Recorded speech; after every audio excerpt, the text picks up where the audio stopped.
পূজার ছুটিতে ভ্রমণ পিপাসুদের জন্য সেরা গন্তব্য হতে পারে সাগরকন্যা কুয়াকাটা। একসাথে সূর্যোদয় আর সূর্যাস্ত দেখার সেই জাদুকরী সমুদ্র তট। ঢাকা থেকে কুয়াকাটা যেতে পারেন দুইভাবে, বাসে গাবতলী বা সায়দাবাদ থেকে ভাড়া 1200 থেকে 1800 টাকা, আর লঞ্চে সদরঘাট থেকে কলাপাড়া পর্যন্ত জনপ্রতি 1000 থেকে 2000 টাকা। তারপর সেখান থেকে লোকাল বাস বা অটোরিকশায় কুয়াকাটা পৌঁছানো যায়।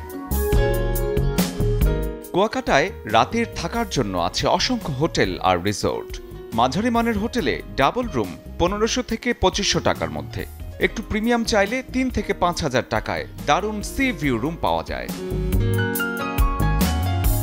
খাওয়ার খরচও তুলনামূলকভাবে সাশ্রয়ী। ভাত ভর্তা ডাল থেকে শুরু করে ইলিশ ভাজা বা সি ফুড এক বেলায় 200 থেকে 400 টাকার মধ্যেই ম্যানেজ হয়।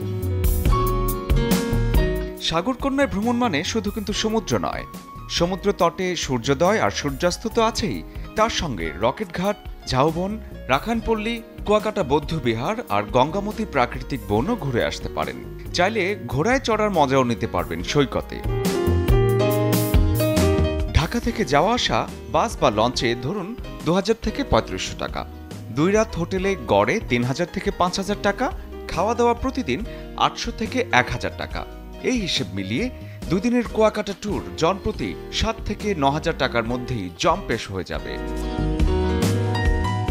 পূজার ছুটিতে তাই শহরের কোলাহল ছেড়ে সাগরকন্যা কুয়াকাটা হতে পারে সেরা ঠিকানা, যেখানে ভোরে সূর্যের আলোয় সমুদ্র আর বিকেলে অস্তগামী রোদের লাল আভায় ভিজে যাবে আপনার মন। শরীফুল হক, চ্যানেল 24।